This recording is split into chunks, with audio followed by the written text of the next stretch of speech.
All right, let's dive into a guide to life that's probably gonna challenge everything you've ever been taught. It's a radical, almost pessimistic set of rules for finding some peace in this world, and it kicks off with a really provocative question. Right out of the gate, this whole idea just lobs a grenade at our most fundamental belief. I mean, we all chase happiness, right? But what if that very pursuit, that constant chase, is the thing that's actually making us miserable? What if the real goal isn't about gaining something positive, but about avoiding something negative? And this quote, this gets right to the heart of the problem. Happiness is basically framed here as a mirage in the desert. You see it shimmering in the distance, you walk towards it, but the closer you get, the more it just disappears, leaving you exhausted and thirsty. The core idea is that lasting positive happiness is an illusion, a trick our minds play on us. Okay, so if happiness is a delusion, what's the alternative? What are we supposed to do? Well, this first section lays out a complete redefinition of our life's goal. Stop trying to add positives and start focusing on subtracting the negatives. Now, have a look at this definition. According to this way of thinking, real, achievable happiness isn't joy or excitement or ecstasy. Nope. It's just a neutral state, being free from pain and not being bored. Anything more than that is dismissed as pure fantasy, a chimera. And this brings us to a really key distinction. The common path, what's called the fool's aim, is to chase after pleasure, only to end up being tricked by it every single time. But the wise man's aim, it's purely defensive. It's about avoiding life's evils. You know, sickness, poverty, distress. And by doing that, you might actually achieve that calm, painless state we just talked about. Now, here's a real paradox for you. When you build a house, you want the widest, strongest foundation you can get, right? But for a stable life, this philosophy argues for the complete opposite. Why? Well, think about it. The more things you need to be happy, wealth, status, tons of friends, the more things can go wrong. A narrow foundation with just a few essential needs is way harder to destroy when things inevitably go sideways. So you've got this internal mindset, but how does it actually translate into an external strategy? If the world is just full of potential pain, especially from other people, how are you supposed to navigate it? This next section gives us a survival guide for what it calls a pretty wretched world. To really understand human relationships through this lens, we get this simple but really powerful fable. Just picture a group of porcupines on a freezing cold day. What's their natural instinct? It's to huddle together, to share warmth, to survive. But here's the problem. The very act of getting close causes pain. Their sharp quills start pricking each other, and they're forced to move apart.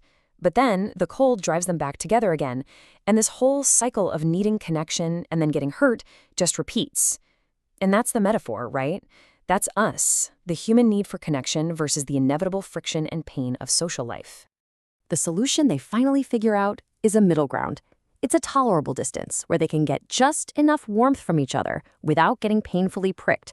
And this becomes the model for a tolerable social life. Basic politeness and maintaining a little bit of distance. So building on that porcupine idea, we get these brutally practical and pretty cynical rules. Things like never argue and never correct someone's mistake because it just creates resentment. Or how about this one? To forgive and forget is to throw away a valuable, hard-earned lesson. Show people you're independent. It actually makes friendships stronger. And above all, value silence. This is basically a defensive toolkit for social survival. Now, this chart visualizes a really provocative argument that a person's need to socialize is often inversely related to their intellectual depth. The theory goes that a lot of people seek out society to escape their own inner emptiness. In contrast, people with rich inner lives, the great minds, often find constant socializing to be, well, kind of tedious, which explains why they often prefer to keep to themselves. And here's the kicker. Don't you ever think you can win friends by being the smartest person in the room. In most situations, showing off your intelligence doesn't inspire admiration, it inspires jealousy and resentment. It just offends people because it forces them to see their own limitations. So, if society is basically a minefield of potential pain and, let's face it, vulgarity, what's the ultimate prize in this worldview? What are we striving for? The final part of this guide argues that it's the conscious, deliberate embrace of solitude. The connection made here is direct and completely uncompromising. You can only be truly yourself when you are alone. You're not performing for others, you're not compromising your beliefs, you're just you.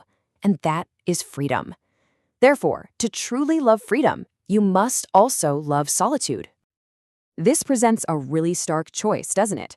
For a person of real substance, the world isn't some buffet of endless options. It's a binary decision. You can either immerse yourself in the vulgarity of the masses, or you can choose the high ground of solitude. According to this, there really is no middle path. What's fascinating here is the idea that loving solitude isn't some natural thing you're born with. It's an acquired wisdom. It's something you learn over time. When we're young, being alone feels awful, like a punishment. But with experience, we start to see the wretched stuff people are made of. We realize how much self-sacrifice is required to get along with others. And eventually, for some, solitude becomes their most natural, peaceful state. So let's try and bring this all together.